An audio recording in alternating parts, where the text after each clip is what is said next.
Welcome to Seeing Green Solutions for Our Daily Lives, the podcast where we spotlight the brands, ideas, and people making it easier to live sustainably every day.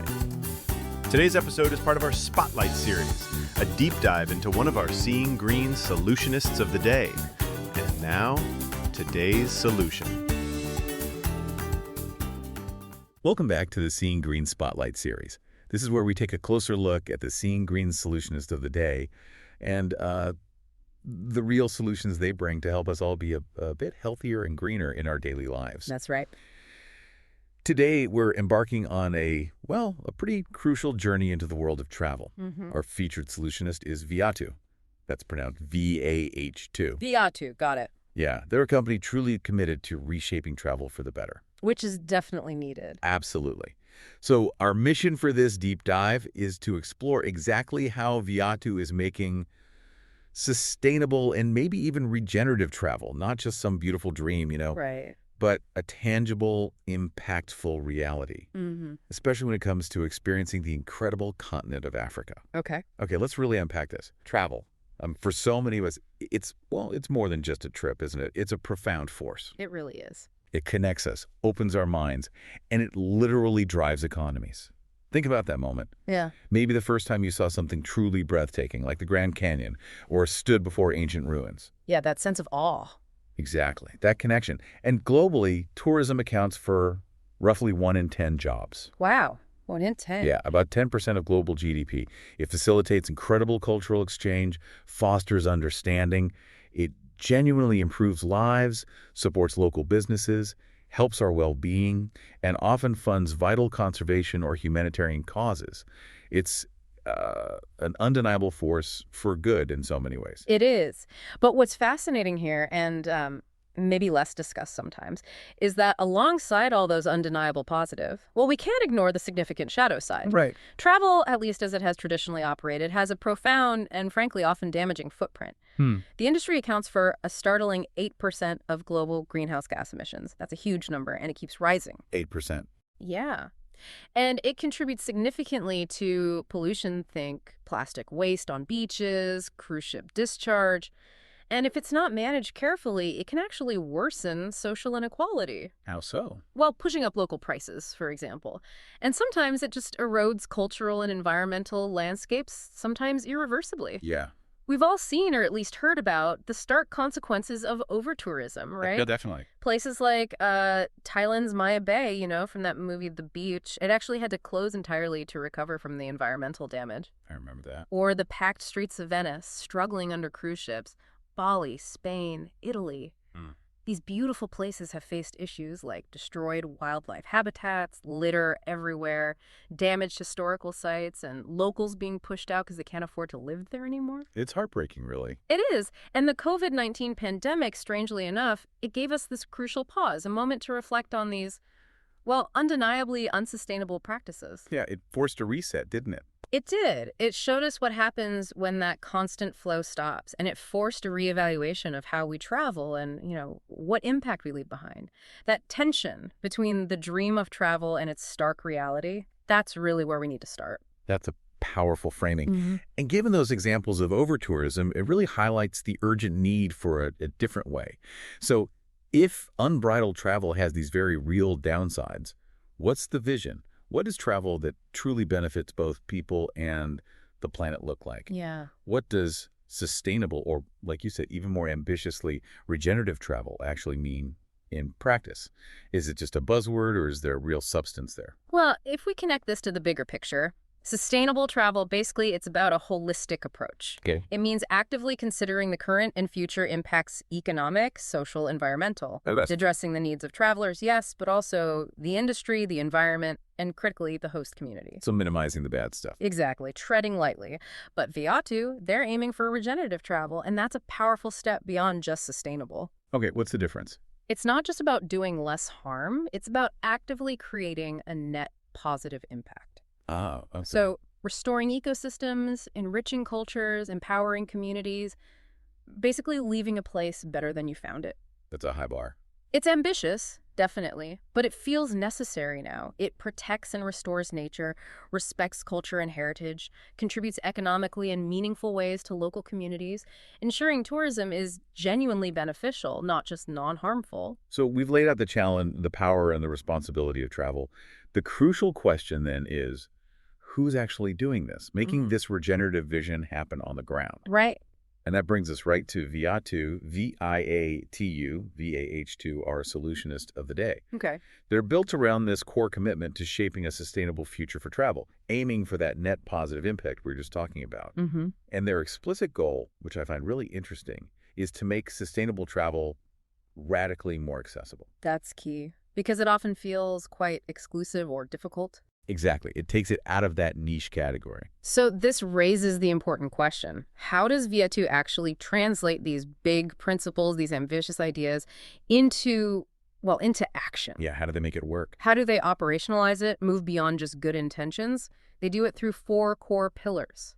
These guide their entire operation, from when you first think about a trip to long after you're back home. It's kind of their blueprint for positive impact travel. Okay, 4 pillars. Let's dive into the first one. Given those examples of over-tourism, Viatu's first pillar, responsible destinations, sounds critical.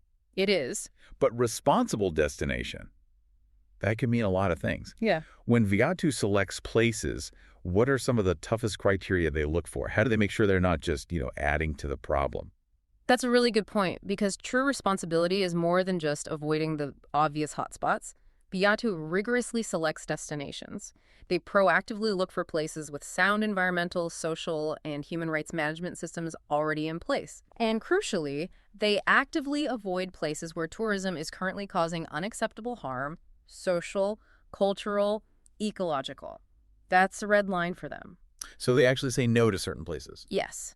And what's really insightful is their use of the Global Sustainable Tourism Council's destination criteria, the GSTCD. GSTCD, what's that exactly? Think of it as the gold standard, an international benchmark for sustainable tourism destinations. It's like a really thorough checklist ensuring holistic responsibility. Okay. It forces a shift away from just looking at visitor numbers or revenue. These criteria demand measurable commitments to local well-being. Does the destination respect local heritage, preserve authenticity, increase quality local jobs? Are residents actually involved in decisions about tourism? So it's much deeper than just, is it pretty? Exactly. It measures success by the overall well-being of the country and its people, not just tourist dollars. It's about thriving communities and ecosystems. And it's worth noting, Viatu tends to specialize in niche, sort of off-the-grid travel packages, primarily across Africa, which inherently supports destinations often overlooked by mass tourism, directing resources where they can potentially have a more focused positive impact. Okay, that makes sense. Yeah. Okay, so they use these strict criteria to pick the place. Once a destination is chosen, the next critical piece, Viatu's second pillar, must be, who do they actually work with there? Spot on. You can pick the best destination, but if the hotel or the tour operator isn't on board. Exactly, it falls apart. So the second pillar is all about vetted partners. This is where they ensure consistency right through the trip. Cool. Viatu allies with local partners, hotels, lodges, tour operators, tourism boards, even accreditation bodies who are deeply aligned with their own sustainability policies. How do they check that alignment? While they don't just take their word for it, they assess potential partners using a detailed Viatu survey, which is actually adapted from the Green Globe International Standard for Sustainable Tourism. Green Globe. Their standard. Yeah. Another well-respected certification for sustainable operations. This survey digs into their management practices, efforts to conserve biodiversity, local heritage, natural resources, and, crucially, their positive societal impacts. It's a deep dive into how they actually run things. Okay. And here's something pretty bold. Viatu is planning to implement a public sustainability scoring system for every single service provider right there on their website. Wow, really? So I could see a score for the hotel I'm looking at. That's the plan, so you, the traveler, can see their commitment and performance for yourself. That level of transparency. Yeah. That's quite something. In an industry where greenwashing can be a real issue. It really can. How do they ensure those scores are credible? Is there independent verification? That's a fair challenge. The vetting survey itself, being based on the Green Globe standard, already carries significant weight. The vision for the public score is to provide transparent, standardized metrics applied consistently. It's about building trust through clear data, not just, nice words, empowering you to make genuinely informed choices by showing the actual efforts of their partners. It's pretty revolutionary for the travel industry, frankly. Yeah, that sounds powerful. Okay, so responsible destinations, vetted partners. But what about us, the travelers? We're part of this too, right? How does Viatu guide our impact? Absolutely. And that's the third pillar, guided traveler impact. Viatu sees the traveler not just as a customer, but as a critical part of this whole regenerative cycle. How do they do that? Well, they start by educating potential travelers. They share info on sustainability topics, best practices, on their website, blog, newsletters, giving context before you even book. Okay, education first. But here's where it gets really interesting and I think quite unique. Travelers are asked to sign a Viatu travel pledge. A pledge, what does that involve? It's not just a tick box exercise. It details responsible tourism practices, things like cultural sensitivities, environmental considerations, how to leave lasting positive impacts. It's really about fostering a sense of personal accountability. Interesting. And then they tackle the big one, carbon emissions. Oh yes, the footprint. Viatu prominently highlights the total CO2 emissions for each travel package. You see it right there. It makes the environmental cost visible. You can't ignore it. Exactly. And they even offer a flexible CO2 emissions filter so you can actually choose trips that align better with your own carbon goals. It empowers you to make a more climate-conscious choice right from the start. A travel pledge and carbon transparency tools. That feels significant. Does the pledge actually work? Does it change how people behave? And what about the emissions that do happen? Travel always has some footprint. Great questions. The pledge aims to make you think before you act, respecting local customs, minimizing waste, supporting local businesses directly. It's about shifting mindset. I heard about one traveler who was initially skeptical, but said later the pledge actually made them think twice about, say, leaving plastic behind or haggling too hard at a market. It makes the abstract idea of impact more personal. Right. And to manage that unavoidable carbon impact, Viatu makes climate contributions essentially offsetting emissions on the traveler's behalf for things like self-drive parts of the trip and hotel stays. How do they calculate that? They partner with a company called Squake for detailed granular CO2 calculations, ensuring accuracy. And importantly, Viatu doesn't just buy any old carbon credits. Okay. They choose specific ones, like from the Vera Standard Verified Wonderbag Climate Project in South Africa. Wonderbag, what's that? And Vera. Vera is a global benchmark for carbon credit integrity, ensuring the projects are real, measurable, actually making a difference. And the Wonderbag project itself is fascinating. It provides these non-electric heat retention cookers. Oh, okay. So it reduces the need for firewood, which helps fight deforestation and improves indoor air quality, especially for women and children. It empowers local women, creates economic benefits.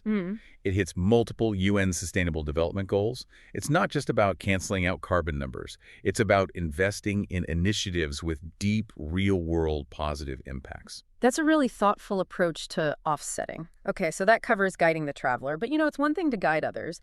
Is Viatu practicing what they preach internally? What about their own operational footprint? Oh, absolutely. That's their fourth pillar, Viatu's own operational footprint.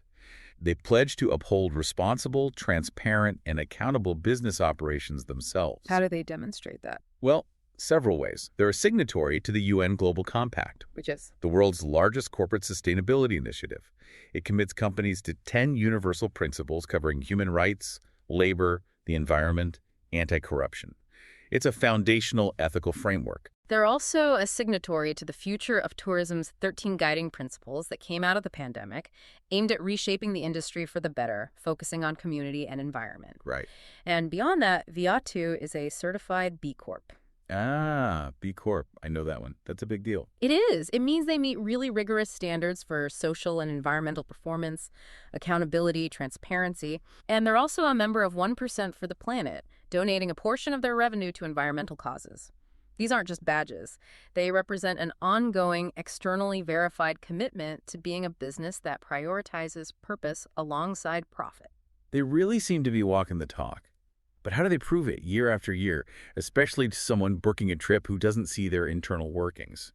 How do they show progress? That's where their impact measurement and reporting comes in, providing that crucial accountability. Yeah. Their framework aligns with the UN Global Communication on Progress, the COP approach. Okay. They produce an annual report detailing their progress, any changes, their future goals, even financial results, and it's all public. Public reports, good. But they go further. To really quantify their impact across those key areas, governance, workers, community, environment, they use the B Impact Assessment tool. The same tool used for B Corp certification. Exactly. Think of it like a detailed report card covering hundreds of specific metrics. It's not just talk, it's data-driven scores that let them track progress year on year, see where they need to improve, and transparently show their commitment, not just claim it. It's a robust way to demonstrate genuine, verifiable progress. So, wrapping this all together, what does this mean for us, the conscious traveler? It sounds like Viatu is offering this chance for a really immersive trip, especially in these wilder parts of Africa, that isn't just not harmful, but actually beneficial. That's the goal, to have an experience that truly matters, leaving a positive legacy. Yeah. Viatu themselves posed that powerful question. Is sustainable travel an oxymoron? And for them, clearly the answer is a resounding no.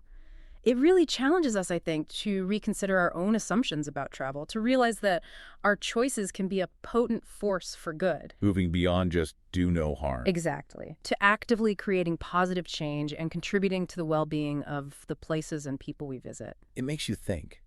Think about the power you hold with every single travel decision you make. What kind of world do you want to explore? And, maybe more importantly, what kind of legacy do you want your adventures to leave behind? To learn more about Viatu, you can visit them at viatu.com. viatu.com. Interested in finding more brands and innovators dedicated to creating a greener, more sustainable world? Visit the Seeing Green website. You can see more trailblazers making significant strides in promoting eco-friendly living through innovative products, solutions, and practices.